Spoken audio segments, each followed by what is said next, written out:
70 দশকের most wanted serial killer এবং serial ডাকাতির খাতায় যে নাম লিখিয়েছিল সে হলো কার্ল ভোজরাজ। মুম্বাইতে চারিপাশে যখন মাফিয়া আর ডনের ত্রাস চলছে, ঠিক তখনই কার্ল ভোজরাজ, যে ইন্টারপোলের মোস্ট ওয়ান্টেড ক্রিমিনাল, সে পঞ্চমবারের মতো জেল থেকে পালিয়ে চলে আসে মুম্বাইতে। আর তখনই এই দুর্ধর্ষ খুনিকে ধরার দায়িত্ব এসে পড়ে সাধারণ এক ইন্সপেক্টর মধুকর ঝেন্ডের উপরে। বড় বড় দেশ আর এই দেশের বড় বড় অফিসাররা যেখানে কার্লকে ধরতে হিমশিম খাচ্ছে, সেখানে সাধারণ এক থানা ইন্সপেক্টর তাকে কি আদেও ধরতে পারবে, নাকি সবার সামনে কার্ল তার নাকানে চুবানি অবস্থা বানিয়ে ফেলবে? এমনই সাসপেন্স, অকল্পনীয় সব টুইস্ট, শ্বাসরুদ্ধকর এক অভিযান আর কমেডি থ্রিলে ভরা গল্প নিয়ে আজ এক্সপ্লেইন করব সম্প্রতি মুক্তিপ্রাপ্ত মুভি ইন্সপেক্টর ঝেন্ডে। আজকের গল্পের সিরিয়াল কিলারের নাম কার্ল ভোজরাজ হলেও আসল জীবনে কিন্তু সত্যি এই সিরিয়াল কিলারের অস্তিত্ব আছে, আর তার বিষয়ে বিস্তারিত আমি এই গল্পের শেষেই বলে দিব। সময়টা 1986 সালের। মুম্বাইতে তখন গলিতে গলিতে গুন্ডাদের রাজত্ব ছিল। তবে এই গুন্ডাদের আতঙ্কের একটাই নাম ছিল, আর তা হলো মুম্বাই পুলিশ। কারণ সে সময় মুম্বাই পুলিশ বেশ সাহসিকতার সাথে অনেকগুলো মিশন সাকসেস করে। আজকের গল্পটা তেমনই এক সাহসী অফিসারের, যেটা সত্যিকারের ঘটনার উপরে কেন্দ্র করে বানানো হয়েছে। তবে সত্য বলতে গেলে এই গল্প কোনো ফেরি টেল থেকে কোনো অংশেই কম না। এই যে সকাল সকাল দুধ নেওয়ার লাইনে যে দাঁড়িয়ে আছে, সেই হলো ইন্সপেক্টর ঝেন্ডে। ঝেন্ডেকে এখানে দেখে এলাকার এক বয়স্ক চাচা জিজ্ঞেস করে, তুমি আজ ঘরের কাজ করছো, কাহিনী কি? ঝেন্ডে বলে, ঘরের কমিশনারকে খুশি রাখাও তো জরুরি, তাই না? তখনই চাচা তার রেডিওতে শুনতে পায় ইন্টারপোলের most wanted criminal swimsuit killer Carl Tihar jail থেকে পালিয়ে গেছে। এই খবর শুনে ঝেন্ডে দ্রুত গতিতে তার বাসায় ফিরে আসে। ঝেন্ডের স্ত্রী নিমিতা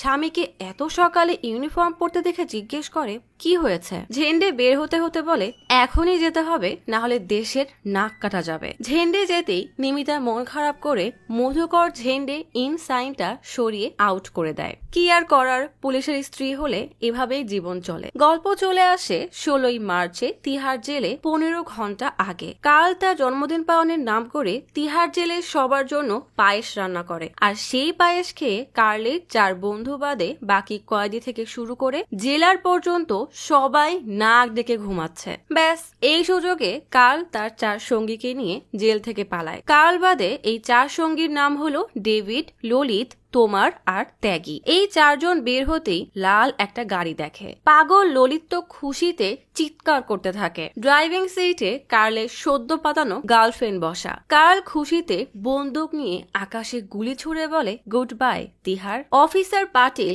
এত সকাল সকাল ঝেন্ডেকে থানায় দেখে দৌড়ে আসলে ঝেন্ডে বলে, আজ জরুরি এক কল আসবে, সবাইকে রেডি করো। পাটিল সাবলীল ভাবে বলে, ফোন তো কবে থেকেই ডেড হয়ে আছে, তাহলে কল আসবে কিভাবে? ঝেন্ডে তো মাথা নষ্ট হওয়ার উপক্রম, তাই পাটিলকে বলে, জলদি 4 নম্বর ব্লকের দত্তের ভাই বাবুকে ধরে আনো। সে টেলিফোন লাইনে কাজ করে। স্যারের আদেশ শুনে পাটিল বাবুকে সোজা টয়লেট থেকে ধরে আনে। এটা কোনো কথা? বেচারা বাবু কোন রকমে হাত পা দুমড়ে মুচড়ে লাইন ঠিক করতেই চলে আসে ঝেন্ডের সেই কাঙ্ক্ষিত কল। ঝেন্ডে প্রাণপণে ছুটে এসে কল রিসিভ করতেই ওপাশ থেকে ডিসিপি তাকে হেডকোয়ার্টারে ডাকে। কলটা কাটতেই ঝেন্ডের মুখে বিশাল এক হাসি ফুটে ওঠে, কারণ সে তো জানে কালকে খুঁজতে তাকেই লাগবে। আর ঝেন্ডের এত আত্মবিশ্বাসের কারণ একটু পরেই জানতে পারবেন। ঝেন্ডে ফিল্মের হিরোর মতো সানগ্লাস পরে হ্যাপি ভাবসাব নিয়ে সোজা চলে আসে পুলিশ হেডকোয়ার্টারে। ডিসিপি চন্দ্রকান্ত বলে,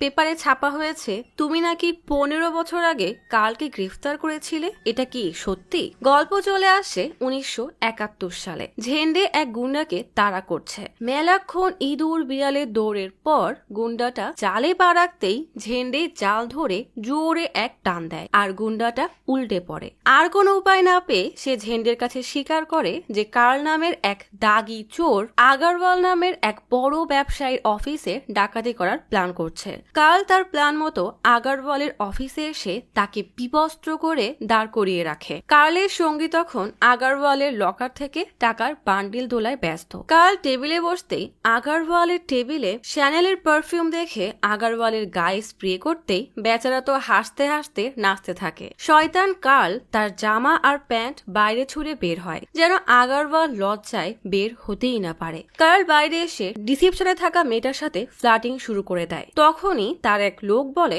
কাজ হয়ে গেছে। কার্ল টাকার ব্যাগটা নিয়ে বের হতেই যাবে, তখনই পেছন থেকে কে যেন কার্ল বলে ডাক দেয়। কার্ল বেশ শকড হয়ে পেছনে তাকিয়ে ঝেন্ডেকে দেখে বলে, আমি কোনো কার্ল না। ঝেন্ডে হঠাৎই উঠে বলে, আরে তুমিই তো সেই শয়তান কার্ল। কার্ল রেগে তার ব্যাগ দিয়ে ঝেন্ডেকে মারতে গেলেই ঝেন্ডে মাথা সরিয়ে পেছনের কাঁচ ভেঙে একটা লাল মোটা পুটলি দিয়ে কার্লের মাথায় মেরে তাকে ঘুরিয়ে পেছন থেকে গলা চেপে ধরে। সাথে সাথেই কার্লের লোকেরা ঝেন্ডের দিকে বন্দুক তাক করে। তখনই তাদের পেছনে তাদের থেকেও দ্বিগুণ লোক বন্দুক নিয়ে দাঁড়িয়ে যায়, মানে এরা সবাই ঝেন্ডের দলের লোক। চালাক কার্ল এভাবেই ঝেন্ডের হাতে ধরা পড়ে যায়। সব শুনে চন্দ্রনাথ বলে, তিহার জেল থেকে সলিড খবর এসেছে যে কার্ল তিহার থেকে পালিয়ে মুম্বাইতে এসেছে, তুমি তাকে ধরতে পারবে তো? চন্দ্রনাথের সামনে বসা এক অফিসার বলে, ঝেন্ডে 15 বছর আগে কার্লকে যখন ধরেছিল তখন কার্ল সামান্য এক চোর ছিল, কিন্তু এই 15 বছরে সে 32টা খুন করেছে,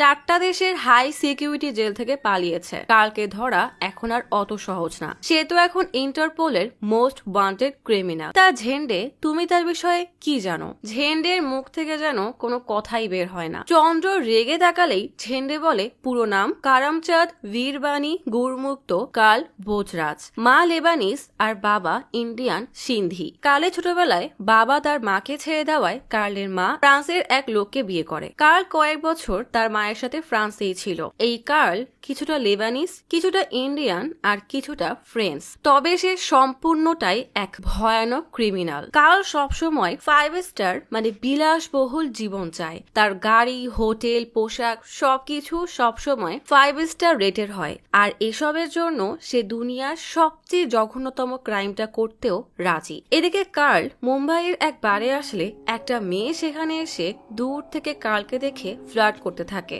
ঝেন্ডে বলে, এই কার্ল দেখতে অনেক সুন্দর আর তার কথা এতটাই মধুর যে সে যে কোনো মানুষকে পটিয়ে তাকে দিয়ে সব কাজ করাতে পারে, বিশেষ করে মেয়েদেরকে সে খুব সহজেই বশে নিয়ে নেয়। বাড়ির সেই মেয়েটা হঠাৎ তাকে বলে, তোমাকে দেখতে না একদম ওই কার্লের মতো, যে কয়েকদিন আগেই জেল থেকে পালিয়েছে। তাকে তো পুলিশ ফলো করতে করতে প্লেনে উঠেছিল। তা তোমার নাম কি? কার্ল হঠাৎ খুব গম্ভীর হয়ে জোরে জোরে হাসতে থাকে। ঝেন্ডে বলে, কার্ল প্রথম খুন করেছিল অ্যাঞ্জেলা মার্টার নামের এক থাইল্যান্ডের মেয়েকে। মেয়েটা ড্রিঙ্কসে ঘুমের ওষুধ মিশিয়ে তাকে থাইল্যান্ডের সমুদ্রে ডুবিয়ে খুন করে। অ্যাঞ্জেলার পর রোজি, এরপর জোসেফিন, এভাবেই সে অনেকগুলো মেয়েকে খুন করে। তবে মারার সময় প্রতিটা মেয়েকে সুইম স্যুটে মেরেছিল। এরপর থেকে কার্লের নাম হয়ে যায় সুইম স্যুট কিলার। দেখা যায় কার্ল সেই বারের মেয়েটাকে নদীর পাশের ফাঁকা এক জায়গায় হাত পা বেঁধে নিয়ে এসেছে। মেয়েটা বাঁচার জন্য ছটফট করছে। কার্ল তার উপর পেট্রোল ঢেলে তাকে জ্যান্ত আগুনে পুড়িয়ে মারে। মেয়েটা চিৎকার করতে থাকে আর কার্ল অবাক হয়ে দেখে যেন সে মনে মনে অনেক খুশি। ঝেন্ডে বলে, কার্লের নামে 32টা খুনের কেস আছে, তবে এই খুনগুলো সে টাকা, নাম নাকি পৈশাচিক আনন্দের জন্য করেছে তা আজও জানা যায়নি। তাকে 5 বার গ্রেফতার করা হয়েছে আর 5 বারই সে জেল থেকে পালিয়ে গেছে, তাই ইংরেজদের পত্রিকায় তাকে সাপের নাম দেওয়া হয়েছে। চন্দ্রকান্ত জিজ্ঞেস করে, তাহলে তুমি কি ওই সাপকে ধরতে পারবে? ঝেন্ডে পূর্ণ আত্মবিশ্বাস নিয়ে বলে, সাপ যতটাই বিষধর হোক না কেন, বেজি তার বাবাই হয়। এদিকে ললিত তার জীবনের বেশ সময় পার করছে। তখন এই কার্ল এসে বলে, আর কোনো 5 স্টারে থাকা যাবে না, এখান থেকে বের হতে হবে। ললিতের বিরক্ত লাগলেও ডেভিড এক কথায় রাজি হয়ে যায়। এদিকে পুলিশ বাড়ির সেই মেয়েটার পোড়া লাশ পেলেও অতিরিক্ত পুড়ে যাওয়ার কারণে তার পরিচয় শনাক্ত করা যায় না, তাই তার লাশটাকে বেয়ারিশ হিসাবে নিয়ে যাওয়া হয়। এদিকে ঝেন্ডে কার্লকে খোঁজার জন্য উঠে পড়ে লেগে আছে। তার 15 বছর আগের ছবি দেখিয়ে সে যেখানে যেখানে যেতে পারে সম্ভাব্য সব জায়গায় গিয়ে জিজ্ঞাসাবাদ করতে থাকে, তবে তেমন কোনো তথ্যই পাওয়া যায় না। নিমিতা কার্লের নাম শুনতেই বেশ রেগে যায়। কারণ কার্ল অনেক ভয়ানক আর নিষ্ঠুর। নিমিতার রাগ কমাতে ঝেন্ডে থালা বাসন ধুতে শুরু করলে নিমিতা রেগে তাকে সরিয়ে নিজেই ধুতে শুরু করে। নিমিতা রেগে জিজ্ঞেস করে, এত অফিসার থাকতে তোমাকেই কেন যেতে হবে? 15 বছর আগে ধরেছ বলে কি সবাই তোমার মাথা কিনে নিয়েছে? ঝেন্ডে নিমিতাকে বুঝিয়ে বলে, অন্যের উপরে যে জুলুম করে তাকে থামানোই তো একজন সত্যিকারের অফিসারের কাজ। তখনই একটা বাচ্চা দৌড়ে এসে বলে, আপনার জন্য কল এসেছে। ঝেন্ডে কল রিসিভ করতে একজন বলে, হোটেল টাউন প্লাজায় এক বিদেশি থাকতে এসেছে, তাকে দেখে সন্দেহজনক মনে হচ্ছে, একবার দেখে আসেন। ঝেন্ডে দ্রুত তার থানায় এসে সবাইকে কার্লের ছবি দেখিয়ে চিনিয়ে দেয়। বোকা পাটিল বলে, আহা, 15 বছর আগের ছবি দিয়ে কি হবে, লেটেস্ট কোনো ছবি নেই? ঝেন্ডে বলে, আজ একে ধরে দেখা, তারপর তোর সাথেই আগে ছবি তুলবো। পুরো হোটেলে যখন ঝেন্ডে আর তার দলবল হাউসকিপিং এর বেশে রুমে রুমে গিয়ে গেস্টদের দেখছে, তখন কার্ল নিশ্চিন্তে শেভিং ফোম লাগিয়ে চিল করছে। এক এক করে সব রুমে গেলেও কোথাও এদেরকে পাওয়া যায় না। সবাই এক জায়গায় জড়ো হতেই একজন দৌড়ে এসে বলে, 410-এর গেস্ট তো দরজাই খুলছে না। ব্যাস, সাথে সাথেই সবাই তেড়ে 410-এর দিকে যায়। কার্ল কেবলই ব্লেডটা সেট করে দাড়ি কাটতেই যাবে, তখনই দরজায় নক নক শুনে থমকে যায়। দরজা কেউ খুলছে না দেখে জোরে ধাক্কা দিয়ে দরজা ভেঙে ঢুকতেই এক ফ্রেঞ্চ টুরিস্ট তার ভাষায় যেন কি সব বলতে থাকে। এতজন মিলেও তাকে শান্ত করতে পারছে না। এটা দেখে ঝেন্ডে দ্রুত এসে সেই ছবি দেখিয়ে তার সাথে মেলানোর চেষ্টা করে। লোকটা তবুও ছটফট করছে। এটা দেখে সবাই তাকে টেনে হিচড়ে বাইরে নিয়ে আসে। কৌতূহলী কার্ল দরজায় দাঁড়ানো দেখে পাটিল তাকে না দেখেই হাত দিয়ে সরিয়ে দেয়। সবার শেষে ঝেন্ডে বের হতেই কার্ল চুপচাপ তাকে দেখতে থাকে। ঝেন্ডে রুমটা পার হতেই তার কেমন যেন খটকা লাগে। কার্ল ততক্ষণে দরজা আটকে দিয়েছে। দরজার শব্দে ঝেন্ডে ফিরে তাকাতেই দেখে রুম নম্বর 412। সেই দরজার বাইরে আসতেই কার্ল লুকিং গ্লাস থেকে তাড়াতাড়ি সরে যায়। দুইজন ধীরে ধীরে দরজায় কান পেতে দম বন্ধ করে শোনার চেষ্টা করছে। দুইজনই একসাথে লকে হাত দিয়ে খুলতেই যাবে, তখনই পাটিল চিৎকার করে বলে, এই লোক খুব বেশি বাড়াবাড়ি করছে। ঝেন্ডে রেগে এসেই লোকটাকে কোষে এক চড় মারে। ব্যাস, টুরিস্টের গায়ে পুলিশ হাত দিতেই সাথে সাথে এই খবর পৌঁছে যায় হোম মিনিস্টারের কাছে। হোম মিনিস্টার রেগে ডিসিপি চন্দ্রকান্তকে ডেকে ঝাড়ি দেয়, কারণ ফ্রেঞ্চ এম্বাসি এটা নিয়ে খুবই রেগে আছে। পাশেই এসিপি স্বামী বসা, সে কিছুই বলে না। স্বামী আসলে এই দেশের তরফ থেকে ইন্টারপোলের সাথে কাজ করে। স্বামী বলে, আজ পর্যন্ত কার্ল যতগুলো খুন করেছে তারা হয়তো আমেরিকান নয়তো ইউরোপিয়ান, তাই শক্তিশালী দেশগুলো আমাদের উপরে অনেক চাপ দিচ্ছে।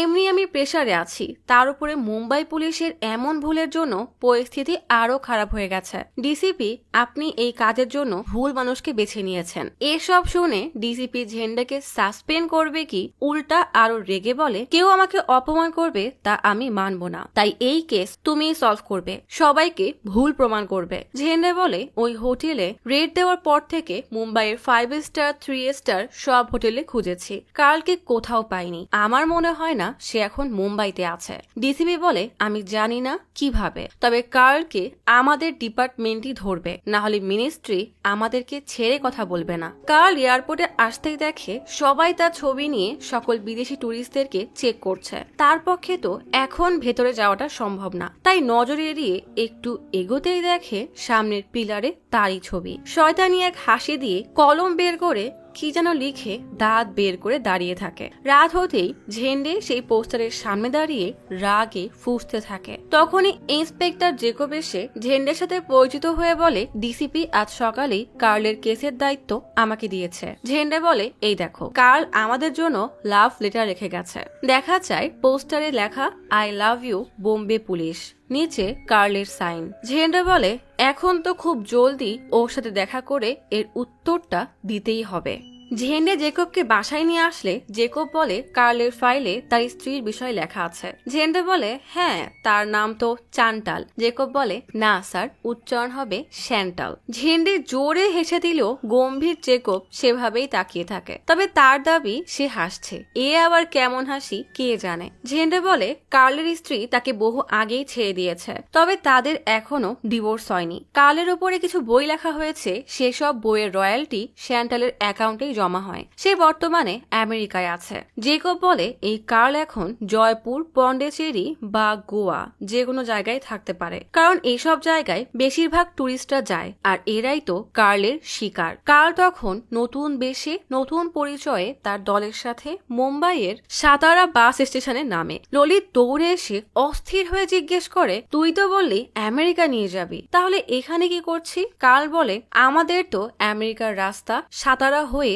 তারপরই পার হতে হবে। 4 গুন্ডা হ্যাভি ভাবসাব নিয়ে চলে যায়। এদিকে ঝেন্ডেকে এক অফিসার বলে, আপনাদের পলাতক আসামির নোটিশ থেকে আমরা একে দেখেছি। গোরখপুরের স্টেশনে ট্রেনে উঠতে গিয়েছিল, আমরা ওকে ধরে নিয়ে এসেছি। ব্যাগ চেক করতেই এসব বন্দুক পাওয়া যায়। তার মানে কার্লের এক সঙ্গী মানে তোমার ধরা পড়েছে। তবে তোমার তার নাম বলছে অজয়। ঝেন্ডে তার নাম ধরে রাখতেই তোমার বলে, আপনারা ভুল বুঝছেন, আমি কোনো তোমার না, আমার নাম তো অজয় আগারওয়াল। আমি তো অনেক নাম করা ব্যবসায়ী। আসলে এই ব্যাগটা রাস্তায় পড়েছিল, আমার মনে হয় মাথা নষ্ট হয়ে গিয়েছিল, তাই তুলে নেই। আর এই ব্যাগের জন্যই ওরা আমাকে তোমার মনে করছে। ঝেন্ডে বুঝে যায় এর জন্য স্পেশাল ব্যবস্থা না করলে এর জীবনেও মুখ খুলবে না, তাই এক পা ফোলা দেখে সান্ডার তেল দিয়ে পা মালিশ করতে থাকে। বেচারা তোমার তো ভয়েই শেষ। ঝেন্ডে বলে, তা তোর নাকি ক্রিকেট পছন্দ না, তুই নাকি হকি পছন্দ করিস, তোর পছন্দের প্লেয়ার কি কার্ল ভোজরাজ?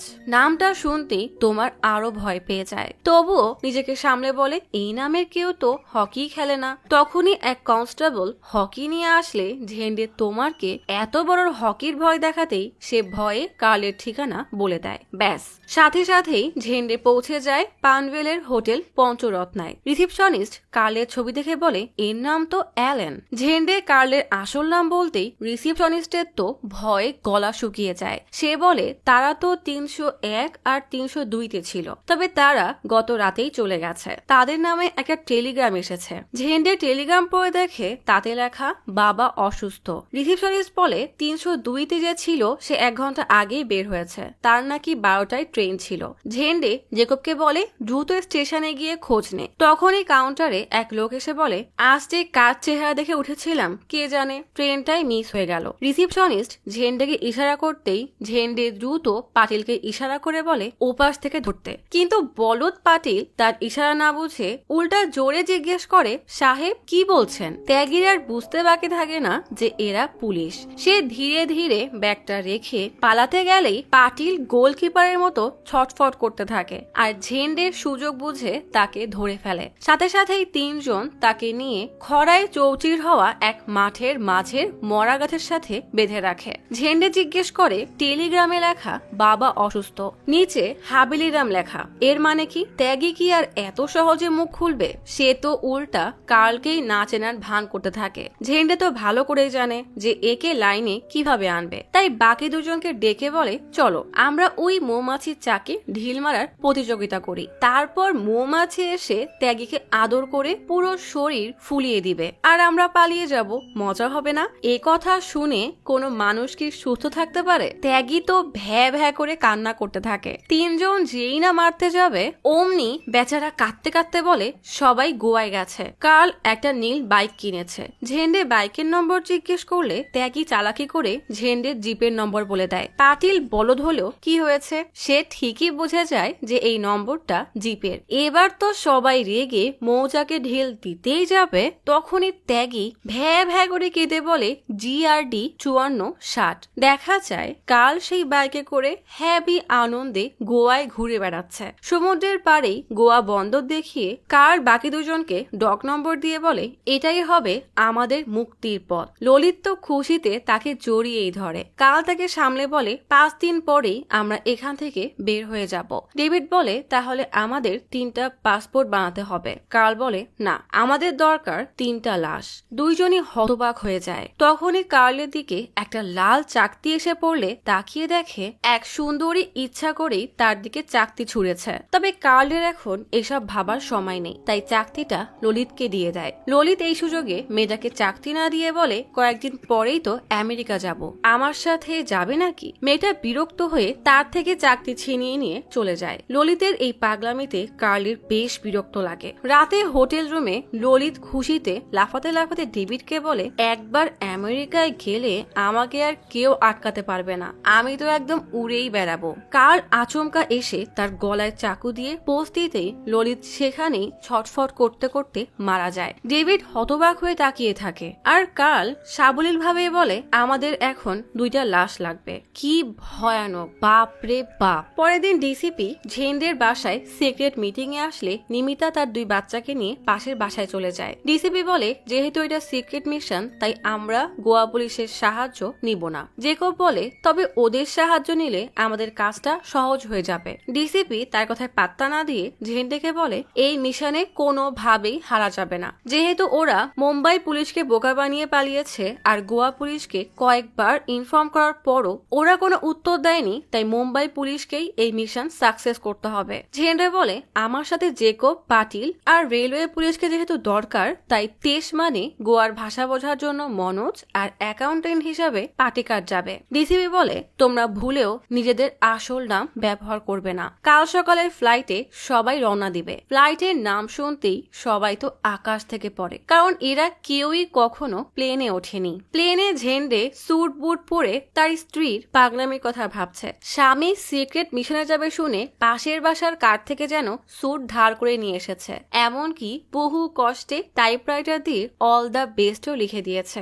এতটা ভালোবাসা আর বিশ্বাস পাওয়ার পর ঝেন্ডে সফল না হলে হয় নাকি? নিমিতা তখন বাসায় বসে স্বামীর সুরক্ষার জন্য পূজা করছে। এই 6 জন এক হোটেলে এসে যার যার ছদ্মনাম বলে, আর বোকা পাটিল দুনিয়ার এত নাম থাকতে ঋষি কাপুরের নাম বলে দেয়। সবার উদ্ভট চাহনিতে পরে অবশ্য নামটা বদলে দেয়, এরা পারেও বটে। কিছুক্ষণ পরে পাটেকার দৌড়ে এসে বলে, ওই বাইক যে ঠিকানা রেজিস্টার করা সেটা পাওয়া গেছে। বাসার নাম পিন্টু ভিলা। দরজায় কয়েকবার নক করার পরও যখন কেউ দরজা খোলে না, তখন পাটেকার বহু কষ্টে বেছে দোতলার বেলকনিতে উঠে সিঁড়ি বেয়ে নিচে নেমে এসে দরজা খুলে দেয়। ঝেন্ডের পিছু পিছু সবাই সেই বাসার ভেতরে প্রবেশ করে।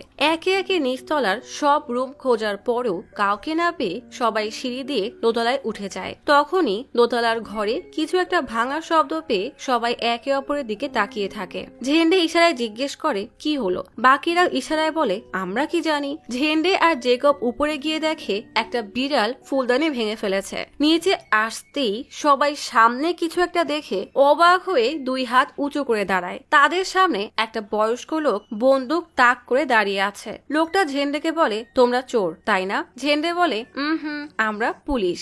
ঝেন্ডে বাইকের নম্বর বলে বৃদ্ধ বলে, হ্যাঁ এটা তো আমারই বাইক, তোমরা কি খুঁজে পেয়েছো? ঝেন্ডে বলে, আপনার কি আমাকে দেখে ট্রাফিকের হাবিলদার মনে হচ্ছে যে আপনার বাইক খুঁজে বেড়াবো? ঝেন্ডে একটা গ্যারেজে গিয়ে মেকানিককে বাইকের নম্বরটা বললে মেকানিক বলে, তা দিয়ে আমার কি? ঝেন্ডে মেকানিককে বলে, যেই ছেলেটা বাইক নিয়ে গেছে সে আমার ছোট ভাই, একটা মেয়ের সাথে প্রেম করতো, তাকে নিয়েই পালিয়ে গেছে। কথা শুনে মেকানিক ছেলেটা হাসতে হাসতে বলে, আপনার মায়ের কি 2টা বিয়ে নাকি? এক ছেলে দেখতে আমেরিকানদের মতো, আর আপনাকে দেখে তো দেশি কাক মনে হচ্ছে। ঝেন্ডে রাগী চোখে তাকালে ছেলেটা বলে, পুরাতন বাইক কেনার পর কে কোথায় গেল তা আমি কিভাবে খোঁজ রাখবো? সবাই সাইডে আসলে জ্যাকব বলে, স্যার একে তুলে নিয়ে থানার কয়েকটা বাড়ি মারলেই সব বলে দিবে। ঝেন্ডে বলে, কোন থানায় নিয়ে যাব?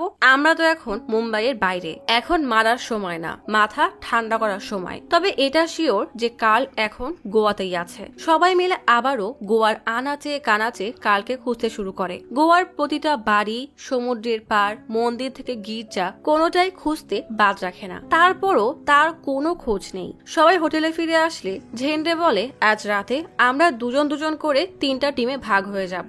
এরপর আমরা নাইট ক্লাব আর প্রতিটা 5 স্টার হোটেলে গিয়ে কালকে খুঁজবো। তাই আজ রাতে সবাই নিজেদের সবচেয়ে ভালো পোশাকটা পরে আসবে। রাতে সবাই সময় মতো আসলেও পাটিলের এখনো খোঁজ নেই। বেচারা দৌড়ে এসে লাইনে দাঁড়ায়। পাটিলকে ঝালমুড়িওয়ালার মতো কালারফুল একটা কোট পরে আসতে দেখে ঝেন্ডে জিজ্ঞেস করে, এসব কি? পাটিল বলে, স্যার আপনি তো বলেছিলেন সবচেয়ে ভালো পোশাকটা পরে আসতে। এই স্যুটটা আমি আমার ভাইয়ের বিয়েতে বানিয়েছিলাম, একদম চকাচক করছে তাই না? ঝেন্ডে বলে, হ্যাঁ তোমাকে একদম লাল পরি মনে হচ্ছে। এরপর সবাই বিভিন্ন হোটেল আর নাইট ক্লাবে গিয়ে কালকে খুঁজতে শুরু করে। চুল বড় কাউকে দেখলেই সন্দেহটি তার উপরে যায়। এমনই একজনকে দেখে ঝেন্ডে এগিয়ে দেখে সে আসলে কার্ল না। এভাবে খুঁজতে খুঁজতে রাত থেকে সকাল হয়ে যায়, কিন্তু তারপরও কার্লের কোনো খোঁজ নেই। পরের দিন সকালে হোটেলে বসে চা পান করার সময় পাটিল টিভিতে জেমস বন্ডকে দেখতে দেখতে বলে, আমাদের কাছে এমন একটা গাড়ি আর AK-47 47 থাকলে তুড়ি বাজিয়েই কালকে ওকে ধরে ফেলতাম। জ্যাকব বলে অপরাধীকে ধরতে AK-47 লাগে না, বুদ্ধি লাগে। ঝেন্ডে এসে বলে অপরাধীকে বুদ্ধি দিয়ে না, বরং মনের শক্তি দিয়ে ধরতে হয়। আর আমার মন বলছে কার্ল তার চালচলন বদলে ফেলেছে। আমরা ওকে আকাশে খুঁজে বেড়াচ্ছি আর সে হয়তো মাটিতে ঘুরে বেড়াচ্ছে। ঝেন্ডে বড় বড় নকল চুল লাগিয়ে বখাটিদের মতো শ্বাস দিয়ে একটা সাধারণ বিচ পার্টিতে আসে। কাল সেই পার্টিতেই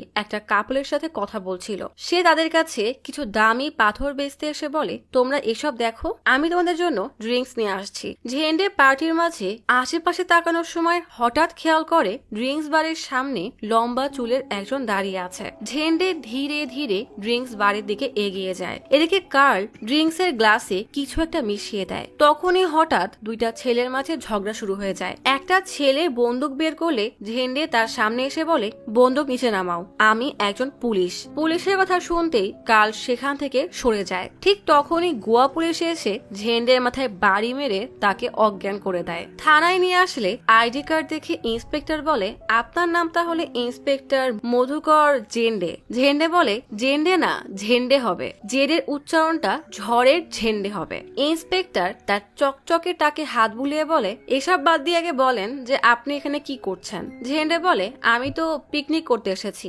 ইন্সপেক্টর জিজ্ঞেস করে পিকনিক করতে আসলে এমন জোকারদের মতো ড্রেস পরা কি দরকার? ঝেন্ডে বলে আমার বউয়ের নজর থেকে বাঁচতে। আমাদের মাঝে অনেক ঝামেলা চলছে, ঝামেলা তো এখন ডিভোর্সের পর্যায়ে চলে গেছে, তাই তার নজর এড়িয়ে বেড়াচ্ছি। ইন্সপেক্টর বলে আপনি চাচ্ছেন আমি আপনার এসব আজকবি কথা বিশ্বাস করব? জলদি সত্যি কথা বলেন যে আপনি গোয়াতে কেন এসেছেন। তখনই পাটিল থানায় এসে বলে ঝেন্ডে স্যার আমি চলে এসেছি। ঝেন্ডে পাতিলকে বলে আরে মদন তুই চলে এসেছিস? পাতিল বলে এ আবার কে? ঝেন্ডে বলে আরে ভুলে গেছিস, আমি তো তোকে ভালোবেসে মদন ডাকি। ইন্সপেক্টর এ হচ্ছে আমার শালা মদন। ইন্সপেক্টর বলে তাহলে আপনি বলতে চাচ্ছেন আপনার শালা আপনাকে ঝেন্ডে স্যার বলে ডাকে? ঝেন্ডে বলে একদম ঠিক বলেছেন, মানুষের সামনে ও আমাকে সম্মান দিয়ে কথা বলে, আর যখন একা থাকি তখন তো তুই তামারি করে। ঝেন্ডে ইন্সপেক্টরের কানের কাছে এসে বলে এবার তো বুঝতে পারছেন আমি কেমন এমন জোকারের মতো সেজেছিলাম। আসলে আমার স্ত্রী এই কাকটাকে আমার পিছনে পাঠিয়ে দিয়েছে। ইন্সপেক্টর বলে আপনি আবার এটা মনে করবেন না যে আমি আপনার এইসব নাটক বুঝতে পারছি না। যাই হোক আপাতত আপনি যেতে পারেন, দরকার হলে ডেকে আনবো। ঝেন্ডে ডিসিপিকে কল করে বলে এত বড় গোয়ায় কালকে ধরা সহজ না। কমিশনার টিটকারি করে বলে তাহলে কি এখন পুরো পুলিশ ফোর্সকে পাঠানো লাগবে? পরশুদিন আমি গোয়ার পাশে একটা শহরে যাব, সেখানে প্রাইম মিনিস্টার আসবে। আশা করি তার আগেই তুমি কার্লকে ধরে ফেলবে। রাতে খবরে বলা হয় ইন্টারন্যাশনাল অপরাধী কার্ল গত 15 দিন ধরে ফেরি হয়ে ঘুরে বেড়াচ্ছে, অথচ পুলিশ এখনো তাকে ধরতেই পারছে না। পাতিল ঝেন্ডেকে বলে কাল চাইলে 15 দিনে দেশের বাইরে চলে যেতে পারতো, তবে এখনো সে কেন দেশ ছেড়ে যায়নি। ঝেন্ডে বলে বিদেশ যেতে হলে ওর একটা পাসপোর্টের দরকার, আমি নিশ্চিত ও কোনোভাবে একটা পাসপোর্ট ম্যানেজ করার চেষ্টা করছে। অপরদিকে কার্ল আবার একটা বিদেশি লোকের কাছে দামি পাথরগুলো দেখাতে আসে। সুযোগ বুঝে সে ড্রিঙ্কস এর গ্লাসে ঘুমের ওষুধ মিশিয়ে দেয়। সন্ধ্যার সময় সমুদ্রের পাড়ে গিয়ে সেই লোকটাকে মেরে তার পাসপোর্ট নিয়ে নেয়। এরপর তার লাশটা পেট্রোল ঢেলে পুড়িয়ে দেয়। কি নৃশংস। পরের দিন সকালে ঝেন্ডে দেখে স্কুলের বাচ্চারা সব চার্লি চ্যাপলিনের মতো সেজে আছে। পাটেল বলে আজ ওদের যেমন খুশি তেমন সাজর অনুষ্ঠান, তাই সবাই একসাথে চার্লি চ্যাপলিন সেজেছে। ঝেন্ডে বলে আমাদের জেকব তো চার্লি চ্যাপলিনের জন্য একদম পারফেক্ট, শুধু মাঝখান থেকে গোফরে একটু ছাড়তে হবে। সবাই এবার হাসতে শুরু করে। ঝেন্ডে আজও জেকবকে হাসতে না দেখে জিজ্ঞেস করে কি ব্যাপার, তুমি আজও হাসবে না? জেকব বলে স্যার আমি তো হাসছি। ঝেন্ডে সবাইকে বলে আজ আমরা কোনো টিম নয়, বরং একা একা ছড়িয়ে ছিটিয়ে যাব। মনোজ বলে নদীর মাঝখানে দেবরা আইল্যান্ড নামের একটা জায়গা আছে, আমার মনে হয় আমাদের ওখানেও খোঁজা উচিত, তবে ওই জায়গাতে শুধুমাত্র ফেরি দিয়ে যেতে হবে। লটারির মাধ্যমে ঠিক হয় যে কে কোথায় যাবে। পাটিলের ভাগ্যে পড়ে সেই দেবরা আইল্যান্ড। ফেরিতে করে আইল্যান্ডে যাওয়ার সময় পাটিল খেয়াল করে তার সামনে কার্লের সেই নীল বাইক রাখা, নম্বরটাও একই। বিকাল হতেই সবাই হোটেলের সামনে ফিরে আসে। একজন খবরের কাগজ দেখিয়ে ঝেন্ডেকে বলে এই দেখেন গতকাল রাতে একজন ফরেনারকে আগুনে পুড়িয়ে মারা হয়েছে। সবচেয়ে আশ্চর্যের বিষয় হচ্ছে তার কাছে কোনো পাসপোর্ট বা ডকুমেন্ট পাওয়া যায়নি। তখনই পাটিল ফিরে এসে বলে স্যার আমি ওকে দেখেছি। আসলে পাটিল ফেরিতে যাওয়ার সময় খেয়াল করে কার্লের বাইকের পাশে ডেভিড দাঁড়িয়ে আছে। তখনই কার্ল পাটিলের পাশ কাটিয়ে বাইকের কাছে যায়, কিন্তু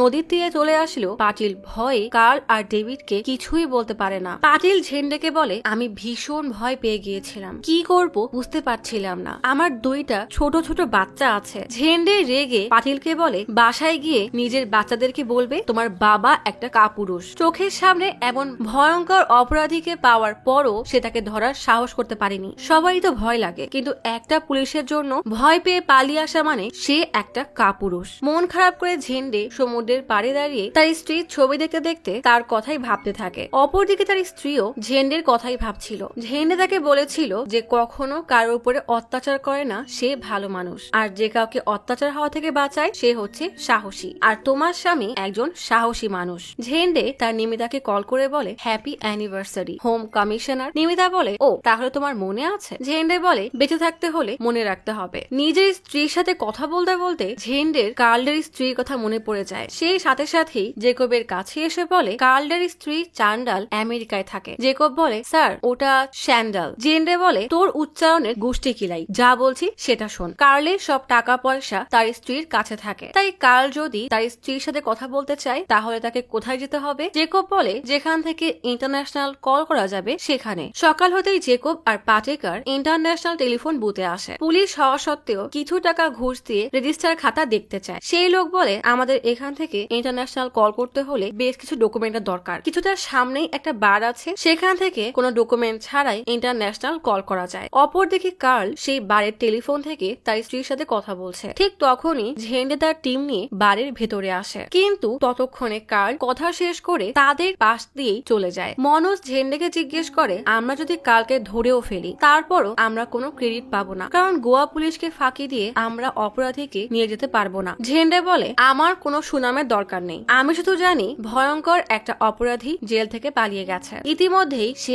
একজনকে খুন করে ফেলেছে। একজন ইন্সপেক্টর হিসেবে তাকে আমাকে ধরতেই হবে। তখনই ঝেন্ডের সাথে তিহারের একটা পুলিশ টিমের দেখা হয়। এই তিহার জেল থেকেই কার পালিয়ে গিয়েছিল। ঝেন্ডে এসে দেখে সেখানে ইন্টারপোলের অফিসার সোয়ামী বসা। সে সোয়ামীকে বলে আমাদের কাছে খবর আছে কার্ল এই বারে টেলিফোন দিয়ে তার স্ত্রীর সাথে কথা বলতে আসে। সোয়ামী ঝেন্ডেকে অপমান করে বলে আপনারা মনে হয় আপনাদের হোমওয়ার্ক ঠিক মতো করেন না। কার্ল এই সব ছোটখাটো হোটেলে কখনোই ওঠে না, সে সবসময় 5 স্টার হোটেলে ওঠে। তারা চলে যাওয়ার সময় ঝেন্ডে বলে হোমওয়ার্ক তো আপনারাও ঠিক মতো করেন না। 16ই মার্চ নিজের জন্মদিন উপলক্ষে সে জেলে সবাইকে পায়েস খাইয়ে অজ্ঞান করে সেখান থেকে পালিয়ে যায়, অথচ কার্লের আসল জন্মদিন তো আগামীকাল। এই সামান্য ইনফরমেশনটুকু আপনারা বের করতে পারেননি। তিহার পুলিশ টিম চলে গেলে ঝেন্ডে তার টিমের সবাইকে নিয়ে সেখানে অপেক্ষা করতে থাকে। দিন গড়িয়ে সন্ধ্যা, সন্ধ্যা গড়িয়ে রাত হয়ে যায়, কিন্তু তারপরও কার্লের দেখা নেই। পাটেকার ঝেন্ডেকে বলে স্যার আর মাত্র 87 টাকা আছে,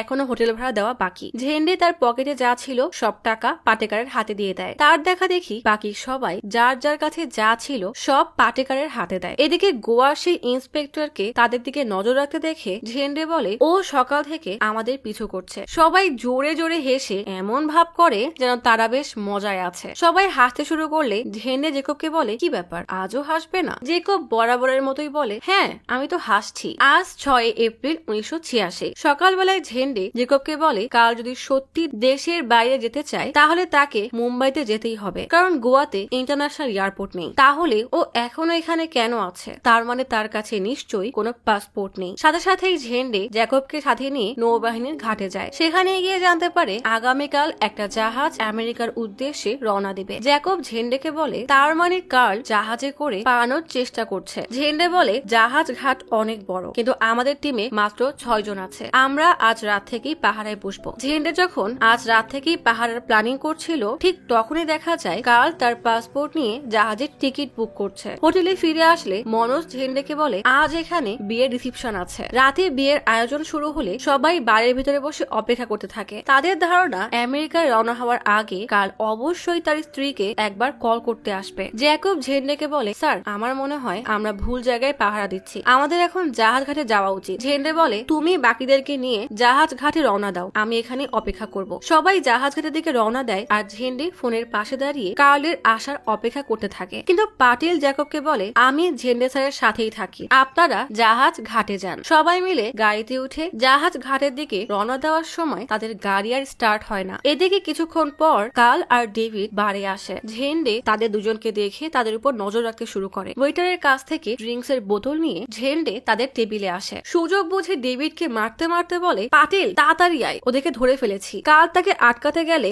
ঝেন্ডে ডেভিডকে ছেড়ে কার্লকে মারতে শুরু করে আর সেই সুযোগে ডেভিড পালিয়ে যায়। পাটিল বারের বাইরে কার্লের বাইক দেখে সেখানেই দাঁড়িয়ে থাকে। ডেভিডকে বাইকে দিকে আসতে দেখে পাটিল বলে, আজ তো তোকে আলু ভর্তা বানাবো। পাশে পড়ে থাকা এক বালতি মাথায় নিয়ে দৌড়ে গিয়ে ডেভিডকে সেই বালতি দিয়ে ধাক্কা দেয়। এদিকে ঝেন্ডে আর কার্ল তখনও মারামারি করছে, তবে তাদের মারামারি দেখে মনে হচ্ছে মারামারির চাইতে তারা বরযাত্রীর সাথে ডান্সটাই বেশি করছে। এদিকে টিমের বাকি সবাই এসে কার্লকে দেখে সবাইকে একসাথে ঠেসে ধরে। তখনই পাটিল এসে বলে, স্যার এটাকেও ধরে ফেলেছি। ঝেন্ডে পাটিলকে বলে, সাব্বাস, এবার তোমার সন্তানরা বলবে আমার বাবার বুকে সাহস আছে। কিন্তু সমস্যা হচ্ছে এবার কার্লকে নিয়ে মুম্বাই যাবে কিভাবে, কারণ তাদের গাড়ি তো নষ্ট হয়ে গেছে। তখনই বর এসে বলে, স্যার আপনি আমাদের বিয়েতে এত বড় এক দাগী আসামিকে ধরেছেন, আপনার সাথে একটা ছবি তুলতে পারি? ঝেন্ডে বলে, ছবি তুলতে পারো, তবে আমাদের একটা শর্ত আছে। শর্ত হচ্ছে ছবি তোলা শেষে ঝেন্ডে তাদের বরযাত্রীর গাড়ি নিয়ে মুম্বাইতে রওনা দিবে। কালকে নিয়ে মুম্বাইতে রওনা দিয়ে ডেভিডকে পাঠিয়ে দেওয়া হয় গোয়ার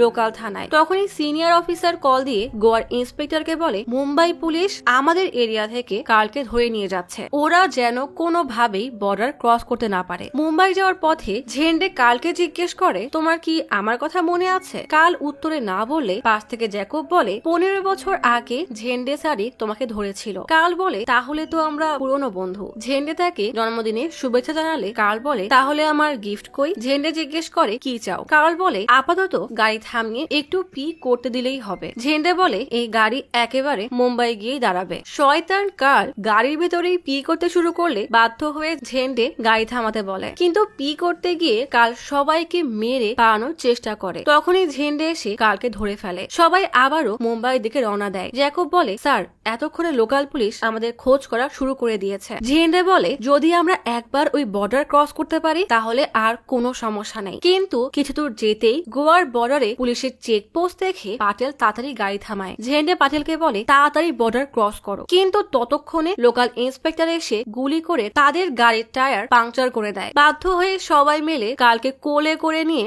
বর্ডার পার করা শুরু করে, কিন্তু ইন্সপেক্টর গুলি করলে সবাই সেখানেই দাঁড়িয়ে যায়। ইন্সপেক্টর বলে, ঝেন্ডে বা ঝেন্ডে যাই হও না কেন, আমি বলেছিলাম না তোমার উপর আমার নজর আছে? কালকে আমি আমার সাথেই নিয়ে যাচ্ছি। কালকে ধরার জন্য হাত বাড়াতেই ঝেন্ডে পাটিলের হাতটা ইন্সপেক্টরের হাতে ধরিয়ে দেয়। কিছু দূর যাওয়ার পরে ইন্সপেক্টর বুঝতে পারে সে আসলে ভুল মানুষকে ধরে ফেলেছে। পাটিলকে ছেড়ে দিলে সে দৌড়ে গিয়ে কার্লের পা ধরে বর্ডার ক্রস করার চেষ্টা করে। ততক্ষণে ইন্সপেক্টর এসে পাটিলকে সরিয়ে দিয়ে কার্লের পা ধরে ঝেন্ডের সাথে টানাটানি শুরু করে দেয়। টানা হেঁচার এক পর্যায়ে সবাই পড়ে গেলে কার্ল দৌড়ে পালাতে শুরু করে। ঝেন্ডে দৌড়ে গিয়ে কার্লকে ধরলেই ইন্সপেক্টর এসে সামলাতে না পেরে দুইজনকেই ফেলে দেয়। সবাই উঠে দাঁড়ালেই ইন্সপেক্টর ঝেন্ডের দিকে বন্দুক তাক করে বলে, আমার এলাকার ভেতরে এসে আমি তোমাকে কালকে নিতে দিব না। ঝেন্ডে বলে, ভালো করে তাকিয়ে দেখো, এখন তোমার এলাকা পার করে আমার এলাকায় ঢুকে গেছো। ইন্সপেক্টর বলে, তোমাদেরকে ধরে নিয়ে গেলেও দেখার মতো কেউ নেই। তখনই ডিসিপি সেখানে চলে আসে। এমন নিষ্ঠুর ভয়ঙ্কর অপরাধীকে ধরার জন্য ডিসিপি বলে, তোমাদের নিয়ে আজ আমার গর্ব হচ্ছে। ঝেন্ডে ডিসিপি কে বলে, এই লোকাল ইন্সপেক্টরের কারণেই আজ আমরা বর্ডার ক্রস করতে পেরেছি। এই কথা শুনে জ্যাকব সজোরে হেসে দেয়। জ্যাকবের হাসি দেখে সবাই হা হয়ে তাকিয়ে থাকে। তার মানে এতদিন সে হাসির নামে সবাইকে বোকা বানিয়েছে। কার্লকে প্রিজন ভ্যানে করে নিয়ে যাওয়ার সময় সে ঝেন্ডেকে বলে, একদিন তুমি আমার কারণে ফেমাস হয়ে যাবে। ঝেন্ডে মিশন শেষ করে মুম্বাইতে আসতেই আসল মধুকর ঝেন্ডে গল্পের মধুকর ঝেন্ডের সাথে দেখা করতে আসে। ফাইনালি নিমিতা তার স্বামীকে সুস্থভাবে ফিরে পায়। ঝেন্ডে তার সবচেয়ে বড় সাপোর্ট সিস্টেম আর তার উপর সবচেয়ে বেশি বিশ্বাস রাখা মানুষটাকে জড়িয়ে ধরে। নিমিতা তাকে আগের মতো দুধ আনতে পাঠায়। সে এলাকায় ফিরেছে দেখে সবাই গর্বে তাকে স্যালুট করে সম্মান জানায়। কাল জেলে গেছে আর এত কঠোর পরিশ্রমের পর ঝেন্ডে তার প্রাপ্য সম্মান পেয়েছে। এতক্ষণ শুনলেন ইন্সপেক্টর ঝেন্ডের গল্প। এবার আমরা বলবো আসল সিরিয়াল কিলারের গল্প। তো এই গল্পে সিরিয়াল কিলারের নাম ছিল কার্ল ভোজরাজ, তবে আসল জীবনে এই নৃশংস নিকৃষ্ট খুনির নাম চার্লস শোভরাজ, যাকে সুইমস্যুট কিলার বা সিরিয়াল কনম্যান বা ধোকাবাজও বলা হয়। চার্লস ছিল 70 দশকের এক ভয়ঙ্কর অপরাধী। তার জন্ম হয় 1944 সালে সাইগনে। বাবা ছিল ইন্ডিয়ান সিন্ধি আর মা ভিয়েতনামি। ছোটবেলা থেকেই চার্লস প্রতারণা, চুরি আর নানা অপকর্মে অভ্যস্ত হয়ে ওঠে। গোটা ইউরোপ জুড়ে নানা জালিয়াতি আর ডাকাতির পর সে চলে আসে দক্ষিণ পূর্ব এশিয়ায়। এখানে শুরু হয় চার্লসের জীবনের সবচেয়ে কুখ্যাত অধ্যায়। চার্লস মূলত পর্যটকদেরকে টার্গেট করত। প্রথমে তাদের সাথে বন্ধুত্ব করত, তো কখনো কখনো ওষুধ খাইয়ে অজ্ঞান করত। এরপর তাদের হত্যা করে তাদের পাসপোর্ট, টাকা ও মূল্যবান জিনিসপত্র হাতিয়ে নিয়ে তাদের পরিচয় চুরি করে নিশ্চিন্তে ঘুরে বেড়াতো। অনেক সময় চার্লস ভিকটিমদের লাশ সাঁতারের পোশাক মানে সুইমস্যুট পরিয়ে সমুদ্র তীরে ফেলে রাখত, তাই তাকে সবাই সুইমস্যুট কিলার নামে চিনত। ধারণা করা হয় 1972 থেকে 1976 সালের মধ্যে থাইল্যান্ড, ভারত, নেপাল সহ বিভিন্ন দেশে সে অন্তত 20 জনকে নির্মমভাবে খুন করেছিল। চার্লস সোবরাস ছিল অত্যন্ত বুদ্ধিমান আর চতুর। সে তার মায়াবী চেহারা আর মিষ্টি ব্যবহারের ফাঁদ পেতে খুব সহজেই মানুষকে তার জালে ফাঁসাতো। চার্লস পুলিশের চোখ ফাঁকি দিয়ে বহুবার পালিয়ে যায়। একসময় তাকে ভারতে গ্রেফতার করা হলেও জেল থেকে সে আবারও পালিয়ে যায়। পরে অবশ্য সে নেপালে ধরা পড়ে। 2 জন ইউরোপীয় পর্যটককে হত্যার দায়ে তাকে যাবজ্জীবন কারাদণ্ডে দণ্ডিত করা হয়। সেখানে প্রায় 20 বছর জেলে থাকার পরে 2003 সালে মুক্তি পেলেও তাকে আবারও গ্রেফতার করা হয়। 2022 সালে নেপালের সুপ্রিম কোর্ট তার বয়স আর স্বাস্থ্যের অবনতির কারণে তাকে মুক্তি দিয়ে দেয়। বর্তমানে সে ফ্রান্সে বসবাস করছে। চার্লস সোবরাজের জীবন শুধু অপরাধ নয়, বরং এক ভয়ঙ্কর মনস্তত্ত্বের প্রতিচ্ছবি, যেখানে প্রতারণা আর নির্মমতা মিলে মিশে একাকার হয়েছিল। গল্পে হাসাতে হাসাতে চার্লসের চরিত্রকে দেখালেও আসল জীবনে তার নিষ্ঠুরতা আর নির্মমতা কোনো সুস্থ মানুষ সহ্য করতে পারবে না।